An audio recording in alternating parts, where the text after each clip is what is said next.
اللہ تبارک و تعالی اپنے بندوں پر بڑا مہربان ہے۔ وہ اپنے بندوں کو معاف کرنے والا ہے، اپنے بندوں پر رحمت کرنے والا ہے۔ ہم اللہ تعالیٰ کے عاجز بندے ہیں، خواہشات نفسانیہ کئی دفعہ معاذ اللہ غالب آتی ہیں، غلطیاں ہو جاتی ہیں، اور ان غلطیوں کی پاداش میں انسان اپنی جان پر زیادتی کرتا ہے۔ اللہ تعالیٰ معاف کرے تو اس کا سفر اللہ کے عذاب کی طرف ہوتا ہے۔ اب ہمیں یہ حکم ہے کہ ہم سب بار بار استغفار کریں، اپنے رب کی بارگاہ میں اس کے حضور توبہ کریں، اللہ سے معافی کے خواستگار ہوں۔ نبی پاک علیہ الصلاۃ والسلام نے تعلیم امت کے لیے فرمایا ہے کہ میں دن میں 100 بار اپنے رب سے استغفار کرتا ہوں۔ بار بار اس کی طرف رجوع کیا جائے، بار بار اپنے رب کے حضور معافی مانگی جائے، اور بار بار جائزہ لیا جائے اپنے اعمال کا۔ بار بار کوشش کی جائے کہ ہم اپنے آپ کو سنواریں، ہم اپنے آپ کو بدلیں، اپنے اندر تبدیلی لائیں، ہم ایسے اعمال کریں جس کی برکت سے اللہ تعالی ہمیں معاف فرمائے۔ اللہ جزائے بڑی مہربانی، جزاک بڑی مہربانی۔ کوشش کریں کہ ہم بار بار اپنا حساب کریں، محاسبہ کریں۔ ہمارے ہاں یہ ہوتا ہے کہ لوگ اپنی جسمانی صحت کا تو بڑا خیال رکھتے ہیں کہ میری طبیعت ٹھیک نہیں، ٹیسٹ کرا لوں، یہ چیز کھاؤں، یہ نہ کھاؤں، میں غور کروں کہ کس چیز سے میری طبیعت خراب ہوتی ہے، کس سے بہتر ہوتی ہے، اس کا بڑا لحاظ اور خیال کیا جاتا ہے۔ لیکن روحانی زندگی کس سے برباد ہوتی ہے؟ کون سے گناہ ہیں جو باطن کو اجاڑ دیتے ہیں، دل کو تباہ کر دیتے ہیں، اخلاق کا جنازہ نکال دیتے ہیں، اس پر ہم غور نہیں کرتے۔ اپنی ساری زندگی اپنا ظاہر سنوارنے میں گزار دیتے ہیں، اور دل جس پر رب کریم کی نظر کرم رہتی ہے اس پر ہم توجہ نہیں کرتے۔ سب سے پہلے تو اپنا محاسبہ کریں زندگی میں۔ حضرت عمر رضی اللہ تعالیٰ عنہ ایک جملے میں بات بہت بڑی ارشاد فرما گئے۔ آپ فرماتے ہیں کہ اپنا حساب کرو اس سے پہلے کہ تمہارا حساب کیا جائے،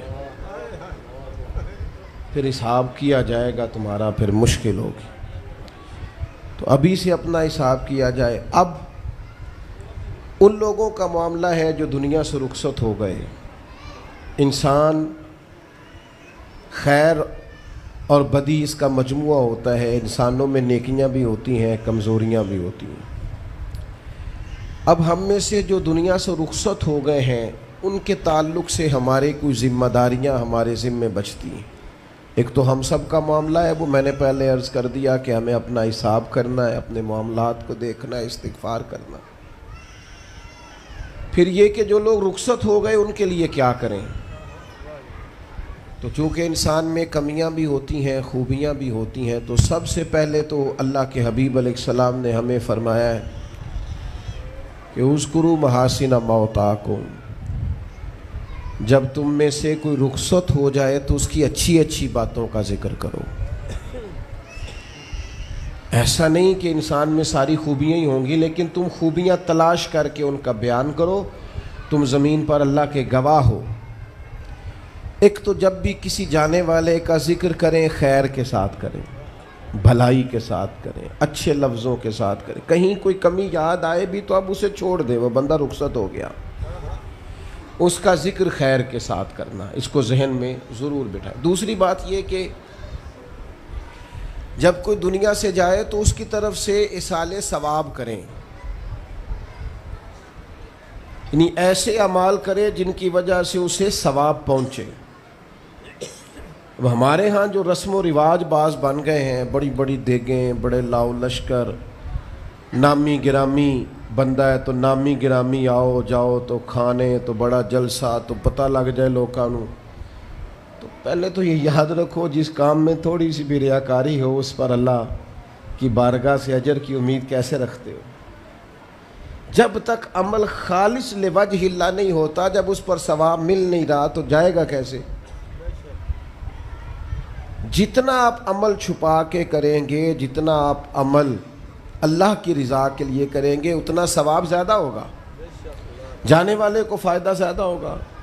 وہ میں ختموں پہ جاتا ہوں کئی دفعہ تو وہ کہتے ہیں اتنے لاکھ روپیہ مسجد کو دیا، اس کا بھی اعلان کر دیں، اتنے قرآن پاک پڑھے ہیں تو اس کا بھی اعلان کر دے۔ کس کو بتا رہے ہو اعلان کر کے؟ اللہ کو تو پتہ ہے تم نے کیا پڑھا ہے، یہ پرچیاں پڑھ پڑھ کے کس بات کی سنا رہے ہو؟ کیا مطلب ہے اس کا؟ حضرت عبداللہ ابن مسعود رضی اللہ تعالیٰ عنہ فرماتے ہیں بعض ریاکار مر کے بھی ریاکاری نہیں چھوڑتے۔ حضور مر کے ریاکاری نہیں چھوڑتے، مرنے کے بعد کیسے ہوگی؟ فرماتے ہیں ان کی خواہش ہوتی ہے جنازے بڑے ہونے چاہیے، لوگوں کو پتہ لگ جائے فلانا گیا، مرنے کے بعد بھی تو دکھاوا کر رہا۔ حضرت ابو ذر غفاری رضی اللہ تعالیٰ عنہ کا جنازہ چند لوگوں نے پڑھا ہے، 4-5 لوگوں نے، اور حضور کے محبوب ترین صحابی ہیں۔ بڑا جنازہ بھی بڑی بات ہے، اللہ تعالیٰ توفیق دے تو اچھے لوگوں کے بڑے جنازے، لیکن کسی کا جنازہ چھوٹا بھی ہو جائے تو مطلب یہ نہیں کہ بندہ ٹھیک نہیں تھا۔ بات کی سمجھ آ رہی ہے؟ تو میرے عزیز، اصال ثواب کریں تو اللہ کی رضا کے محض پتہ ہوتا ہے محلے میں غریب کون ہے، اپنے والد اور والدہ کے نام پر غریب کو دے دیں، کسی مقروض کی مدد کریں، اس بیچارے کی جان چھوٹ جائے۔ آپ کوئی گلی ٹھیک کرا دیں جہاں سے لوگوں کا گزرنا آسان ہو، آپ کچھ ایسا نظام کر دیں جس سے لوگوں کے لیے آسانیاں پیدا ہو جائیں، لیکن آپ محض وہی کام کریں گے جس سے دکھاوا ہوگا تو کیا امید کرتے ہیں اس پر اجر کی؟ تو اصال ثواب دیکھیں قوم کو ضرورت کیا ہے، وہ والا اصال ثواب کریں۔ حضرت سعد رضی اللہ تعالیٰ عنہ نے جب آن کر کے عرض کیا تھا کہ یا رسول اللہ صلی اللہ تعالیٰ علیہ وسلم، میری والدہ کا انتقال ہو گیا ہے تو میں ان کے لیے کیا کروں؟ تو محبوب نے فرمایا کہ فلاں جگہ پانی کی قلت ہے تو وہاں کنواں کھدوا دے۔ معنی کیا ہے کہ اس پانی پینے سے اللہ تبارک و تعالیٰ تیری ماں کو اس کا اجر عطا فرمائے گا۔ صدقہ تو جس چیز کی ضرورت ہے آپ وہ چیز کر کے دیں، اور ختم چپ کر کے بھی ہو جاتا ہے، گھر کے اندر بھی ہو جاتا ہے، اکیلے بھی ہو جاتا ہے، اس کے لیے لاکھوں کروڑوں لگانے کی کوئی ضرورت بھی نہیں۔ چوتھی بات، تیسری بات، کوشش فرمائیں کہ جو نیکیاں جانے والا کرتا تھا وہ نیکیاں جاری رہیں، اس کے بچے، اس کی اولاد، اس کے سارے رشتہ دار ان نیکیوں، اگر وہ کوئی بھلائی کرتا تھا تو وہ بھلائی ہوتی رہے، وہ جاری رہے، وہ سلسلہ آگے بڑھایا جائے۔ ہم یہ کرتے ہیں کہ ہم خیر کے کاموں کو جاری نہیں رکھتے، بلکہ والد کے جانے کے بعد تو بچے بڑے سیانے ہوتے ہیں، وہ کہتے ہیں ابا جی کو تو بس وہ فلانا غریب بھی لوٹ کے لے جاتا تھا، فلانا بھی اپنی مجبوری سنا کے، تو ہم تو سیانے ہیں۔ اور خدا کے بندے، حضور علیہ السلام نے فرمایا تمہیں جو روزی دی جاتی ہے وہ تمہارے کمزوروں کی وجہ سے دی جاتی ہے، وہ جو ضعیف کمزور لوگ تمہارے دسترخوان سے کھا جاتے ہیں ان کے سبب سے اللہ تعالیٰ تمہیں عطا کرتا ہے۔ تو اس لیے یہ تو کوئی طریقہ نہیں ہے کہ آپ کے بزرگ خیر کا کام کرتے تھے آپ نے چھوڑ دیا، تو آپ ایک کام یہ کریں کہ ان کی نیکیاں جاری رکھیں۔ اور چوتھی بات یہ کہ ان کے لیے دعا کریں۔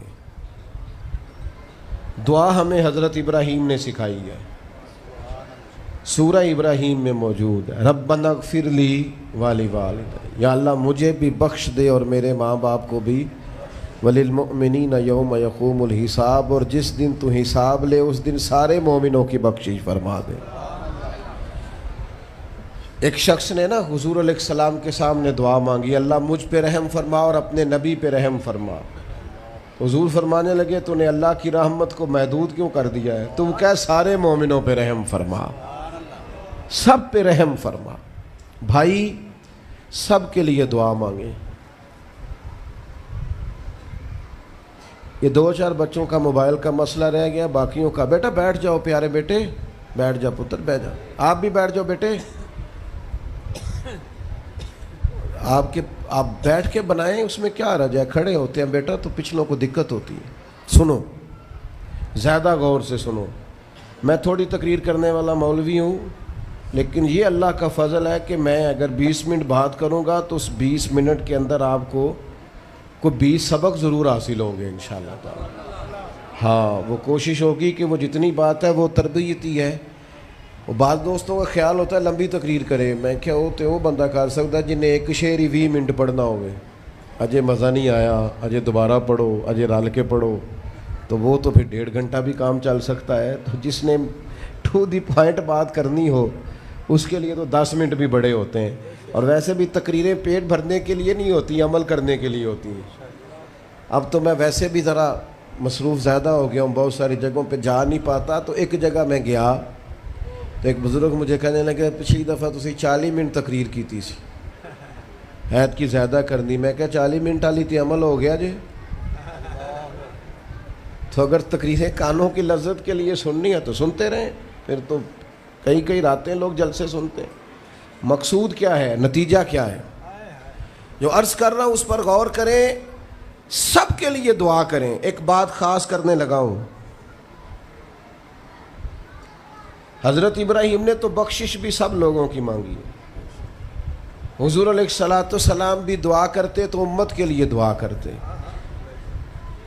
کبھی اپنے بھائی کے لیے بھی تو دعا کرو نا یار، اللہ تعالیٰ اسے بھی ذرا زیادہ روزی دے، بھتیجوں کے لیے بھی دعا کرو، بھانجوں کے لیے بھی کرو۔ توجہ ہے آپ کی میری بات؟ ادھر دیکھیں جی، غور کریں بات۔ ویسے دعا کرنی چاہیے کہ نہیں محلے داروں کے لیے کہ یا اللہ ادھر والا پڑوسی بھی امیر کر دے، تو ایس پاسے والا بھی ہنس دے ہو ہاں نہ نہیں کر دے، یہ دعا مانگنی چاہیے کہ یا اللہ میرے پڑوسیوں کو۔ نہیں آپ بول ہی نہیں رہے، تسا کتوں منگنی دعا؟ منگنی چاہیے نا، مانگتے ہیں ہم۔ ایسی ہوا چلی ہے کہ ہر شخص سوچتا ہے تمام شہر جلے بس ایک میرا گھر نہ جلے۔ او خدا کے بندے، کبھی محدود نہ کر خدا کی رحمت، سب کے لیے مانگ اس سے، وہ بڑا کریم ہے۔ تو کہہ یا اللہ سب کو دے اور سب کے صدقے ہمیں بھی دے۔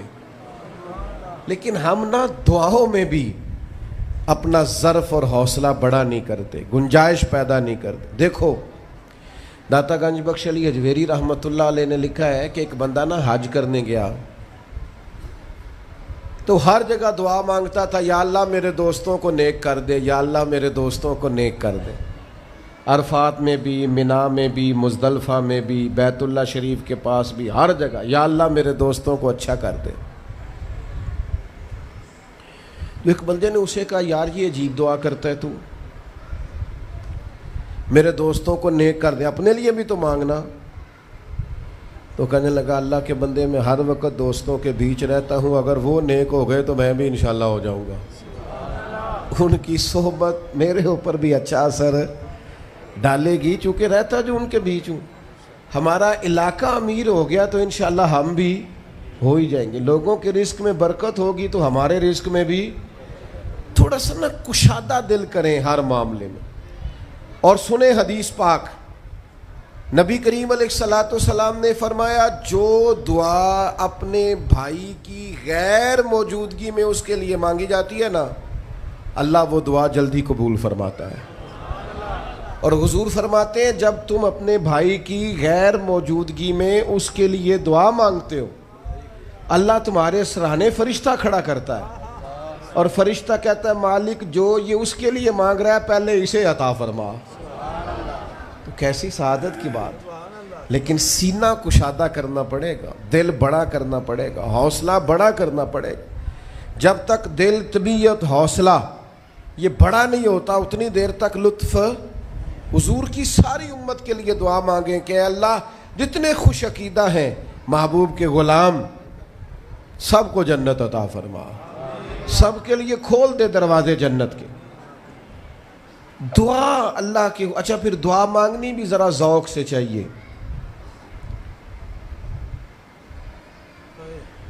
کسی بندے نال ذاتی کام ہوئے، ذاتی کوئی لوڑ پہ جائے وہ کیویں کرائی دا پلا جی؟ ਤੁਹਾਨੂੰ ਪਤਾ ਹੈ ਸਾਰਿਆਂ ਨੂੰ ਗੱਲ ਦਾ। ਸਲਾਮ ਅਲੈਕੁਮ ਜਨਾਬ। ਕਹਿੰਦਾ ਵਾਲੇਕੁਮ ਅਸਲਾਮ। ਕਿੱਥੇ ਹੋ ਜੀ? ਮੈਂ ਤੇ ਦੂਰ ਆ ਕਿਧਰੇ, ਤੁਸੀਂ ਹੁਕਮ ਕਰੋ। ਕਹਿੰਦਾ ਨਹੀਂ ਟੈਲੀਫੋਨ ਵਾਲੀ ਗੱਲ ਹੀ ਨਹੀਂ,